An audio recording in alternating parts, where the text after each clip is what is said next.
G'day, it's Harry Coffey with this week's ATB-TV, and I'm going to give you a rundown on what's going on. Hold on, Harry. Hold on, mate. Oh. You're actually the guest, not the host. Good to have you anyway, mate. Here at hot Pachuca. Yeah, it's real hot, isn't it? Yeah. Sweating up a storm. Unfortunately, no luck. No. Before we get to those, we'll just have a chat about yourself in general. You've been riding 3 or 4 years now? When did you kick off? 4 years. I started at Menangatang when I was 15 and in year 10 at school, and now I'm 20 and just about to finish my apprenticeship in February next year. So I've got 10 winners left of my Metro claim, and that's a real goal of mine to get them out of the way. So come a long way, and I've been lucky enough that ATB have supported me all the way through and given me a win here and there. You've stolen me thunder. That was my next question. How many to go? So 10 to go, and yeah, I reckon we'll get those out of the road. That'd be a great feather in your cap, mate. Yeah, that's right. If I keep getting the support off Weary, like I have been, we should be able to knock it out of the way, but you've got to keep riding well to get that support. So it's a real goal of mine, and it is in sight, but 10 winners in 3 months, it sounds doable, but it's definitely having a good run. Yeah, well, best of luck with that. Just back to the ATB rides you've had over the journey. Obviously one memorable one, and one sticks in mind, was Platelet at the Valley. Yeah, I've been lucky enough that Darren Dance gave me the opportunity to ride Platelet, and I was sort of a sit and steer really. I was a passenger, not a pilot, and it was a great thrill to ride such a good mare, and I think she went on and still had a successful prep after I won on her over in Adelaide, so it was great to be a part of it, and it was a huge thrill. And I was also lucky enough to ride Tayu early on in his career, so I've ridden a couple of Darren's nicer horses, and I'm really grateful for that opportunity. Yeah, they've been 2 of the benchmark horses for ATB over the last 2 or 3 years, no doubt. Obviously, just with your health issues with cystic fibrosis, that must be taken all into account what you've achieved and how your ongoing day-to-day thing with that. It's tough. Days like today when it's very hot, does that make it tougher? Yeah, it is. I need a lot of energy to keep fighting away infection, and when I'm coughing, if you have a coughing fit, you do feel a little bit, if you have them 2 or 3 times a day, it does take a lot out of you. So you have put that with the heat that we've had today. Also riding Tintaglia, who can be a little bit of hard work at time to time. Yep. You can come away feeling a little bit down and out, but lucky enough, Dad's driven me to the races today, and I'll be fresh and ready to go for Moonee Valley tomorrow night. Dad's just sitting around the corner under a tree there, mate. So with the cowboy hat on. With the cowboy hat on, you can't miss a distinctive Dusty Coffey hat, should I say. Well, that's great, mate. Thanks for the little chat. We'll leave it at that. Obviously, you've got a couple of rides for us over the weekend, and we'll touch on those a little bit further in the program. All the best with riding the 10, which you need to outride your claim. And yeah, just all the very best with where your riding takes you in the future years, mate. Yeah, no, thank you very much. Okay, last week's runners. We started off with our only winner for the week, Escape the Rain at Stawell, which was a terrific result for the owners there at her second start. She improved heaps on her first run at Warrnambool, and a lovely ride by Dean Yettle put her in the box seat. And she had to fight him off in the home straight, and to her credit, she stuck her neck out. And even though it was a bob of the head and it was a nose her way, she fully deserved her win. And like I said, congratulations to all the owners, and obviously it's got special significance to a couple of families in that ownership. Let's hope the filly has many more wins in store. Also at Stawell we had Soissons. She didn't quite have the luck go her way. Jordan Grubb had her in a good spot, but typically at Stawell you need all the luck to go your way if you're a back marker. She got some runs through, but at the 150 metre mark, the winner and another horse inside her decided to close the gate on her, and she was beat. She ran 4th, beaten 1.7. Whether she would have won, I don't know, but she should have filled a place and probably gone awfully close to testing the winner. On the Sunday, we had Grand Arrow at Bordertown with Damien Batters, and he's improved from his first up run at Clare, which was Damien's got a little bit of a plan and a program set out to eventually get him up to a distance that he feels would be more suitable, and to run 3rd over the 1550 with Jordan Frew riding was probably a tick in the box. for everything going forward there. So we look forward to him running again over in the next couple of weeks, stepping up to around 1800, maybe 2000. Kilmore Monday, Kaotika ran, and while on face value she was a little bit disappointing, it was probably pretty hard to get back where she did and run on and win. They went really slow early on, maybe pushing forward. She did jump well. Pushing forward and being up there may have been the plan, but look, I'm no jockey, it's easy from this side of the fence. We probably put a line through that run and give her another chance. Next start, Wednesday at Geelong, we had Liz go down there with Chris, and we had 4 runners. The first was Chloe Anna. Again, she probably got a little bit far back in a slowly run race to have any real chance of winning, but to her credit, she got within 3/4 of a length on them on the line to run third. Unlike the previous run where they did run along a little bit, Ben probably just got caught probably a pair too far back, and in the end it told the 3/4 length margin. But look, she's as honest as the day is long, Chloe Anna, and hopefully we can get an ounce of luck go her way. She wins soon, if not next start. Long time, ran 6, no luck from the gate, but to her credit, she was terrific. She just kept hitting the line.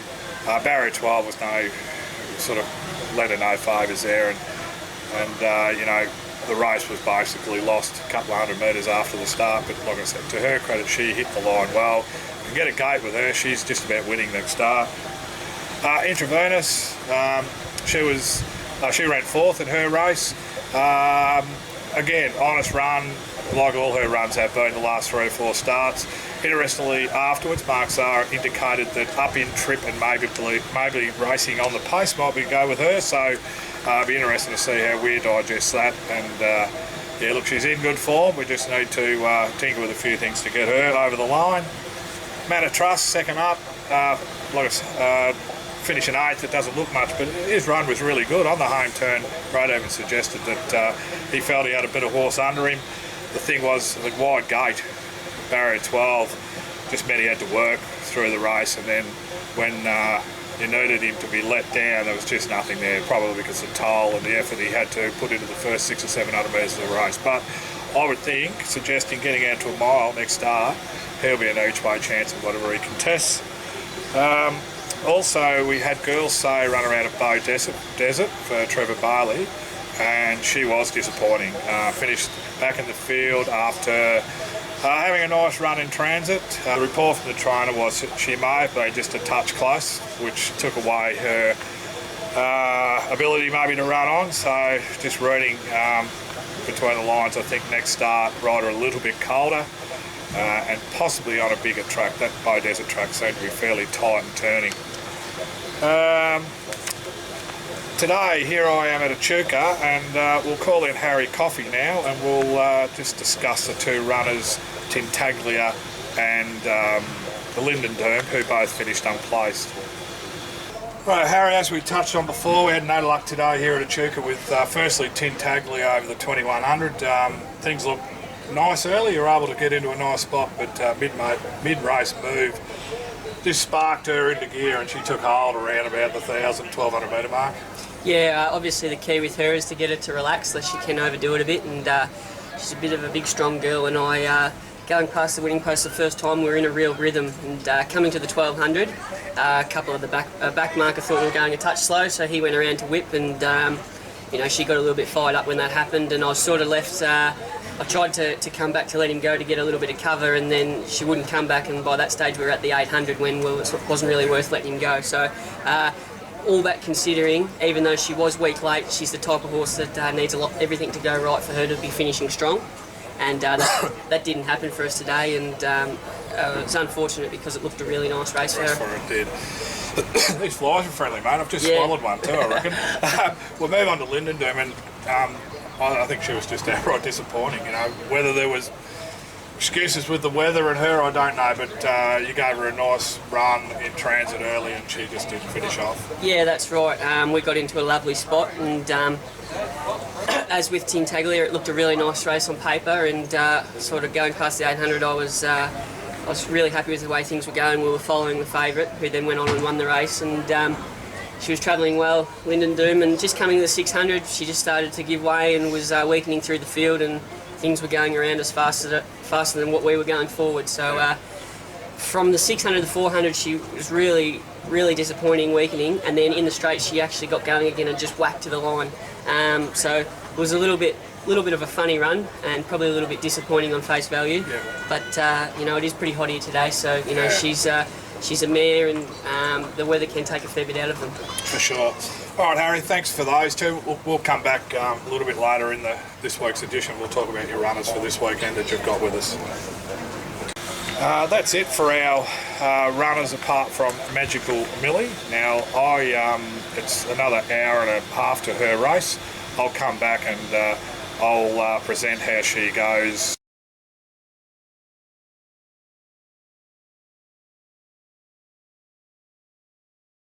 Righto, runners for the week. We kick off with runners at the Valley tomorrow night. We have My Obsession running around. We'll bring Coffey back in and we'll just have a chat about My Obsession. All right, as we come across My Obsession, we've got Harry back again. You've ridden her before, Harry. She's in great form. The 1500 around the Valley looks ideal for her at this stage of her prep.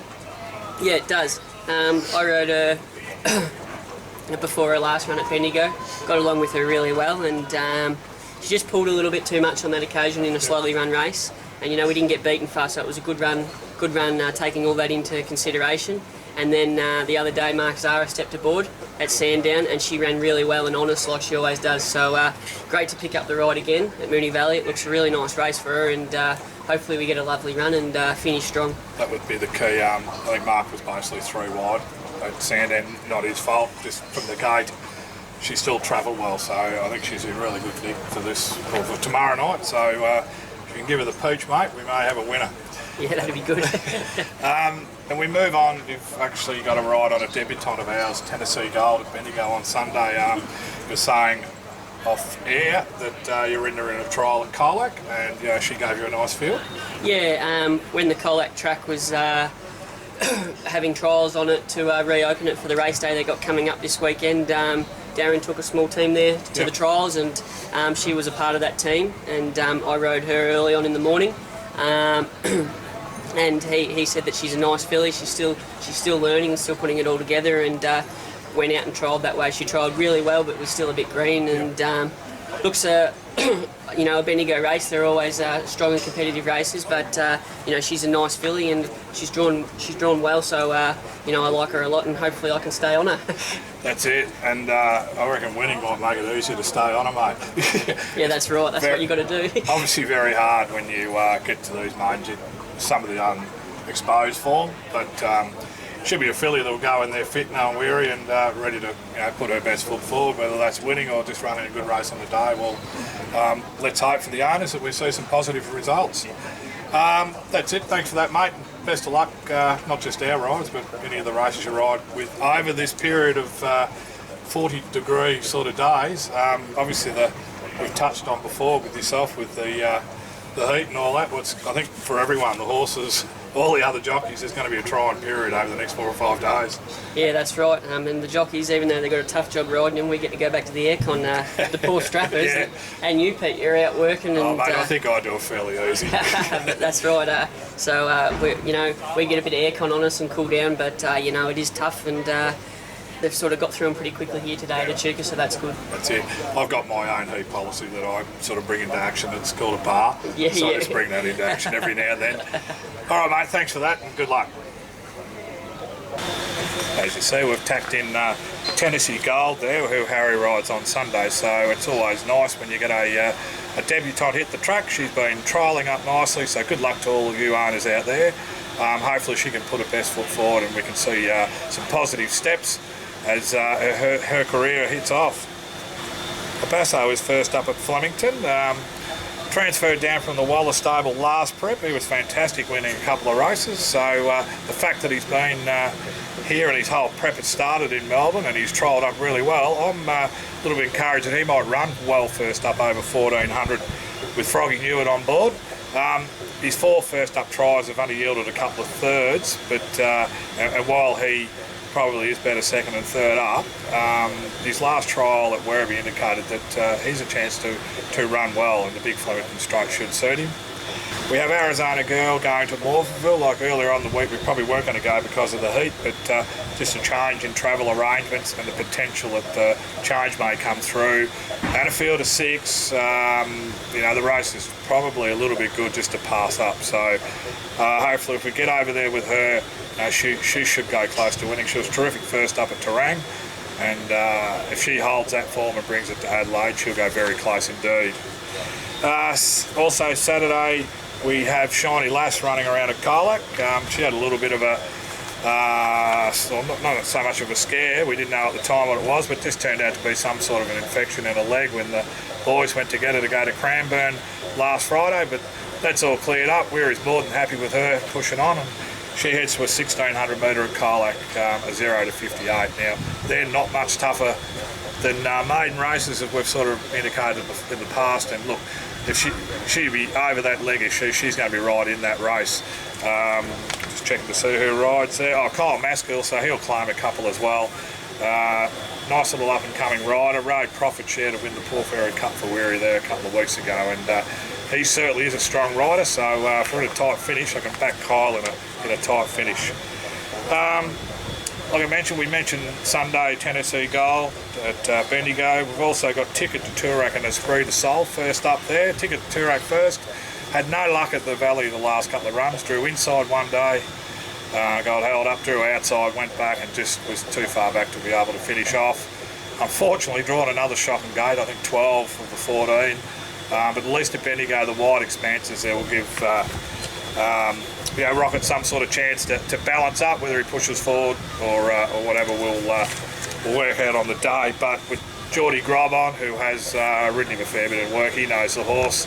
Just hope we can have a little bit of luck, because Craig Williams indicated that the horse was terrific at the Valley through the line, and his last the 50 metres past the post just indicates that the horse is in terrific fettle, in good nick. Half a decent bit of luck, and there'll be some sort of each-way chance at Bendigo. Esprit de Sol, first up for Mark Riley. Been trialling up okay. First up over 1600, so Mark must have poured the work into him. Look, he was pretty good when he got out to a distance last prep, winning 2 in a row on the synthetic at Geelong. Tracks are certainly going to be firm enough, so there's no worries there. It'll be suiting a bloke like him that likes to be on top of the ground. Look, whatever he does first up, he's going to be better for, but don't be surprised to see him run some sort of a race first up. And it's great to see Jack Hill will be riding, and fantastic to see Hilly back. He's rode a few ATBs over the years, and to see him win last week at Stawell and the smile on his face after track fall at Donald that had us all wondering whether Hilly had come through, and 9 months later, to his credit, not only has he come through, he's back riding. So resilient lads, these jockeys, and Jack Hill's just typified that with his efforts. So good luck to Jack on Esprit de Sol at Bendigo. I'll be travelling to Horsham. We've got a couple there. We've got Equieto, another debutant. Again, another one that's trialled up well. He'll have Dean Yendel on, barrier 5, 1100 metre maiden. So let's hope that it's a very tight little track there at Horsham, so we don't want to be getting back too far. Hopefully Dean can put him in the race, and we just want to see him running on. We've seen with Escape the Rain the other day, you can go there and not sure how they're going to run, and they can surprise you. Well, look, this bloke, with Weary, they're going to be fit for their first up assignment, and with Dean Yendel on board, he's got links on a few jockeys around the bush, especially on his home track at Horsham. And finally, we've got You Can't Be, who's going to tackle an 1800 metre maiden. Drawn barrier 1, it's funny how some horses can't draw a gate, and a bloke like him, which you'd probably rather to be out a little bit, he's drawn 1 again. So I think Danny will be fairly keen, probably over the 1800, to get him off the fence at some stage if he can, and get him working into the race around the 600 or 700 metre mark.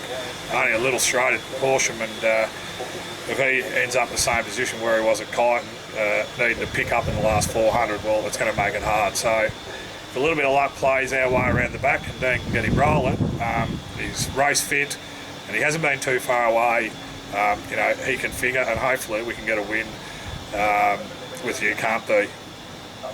That's it for the runners for this week. There'll be obviously a few more The middle of next week, I haven't seen the nums for those. I'll flash them up on the screen afterwards.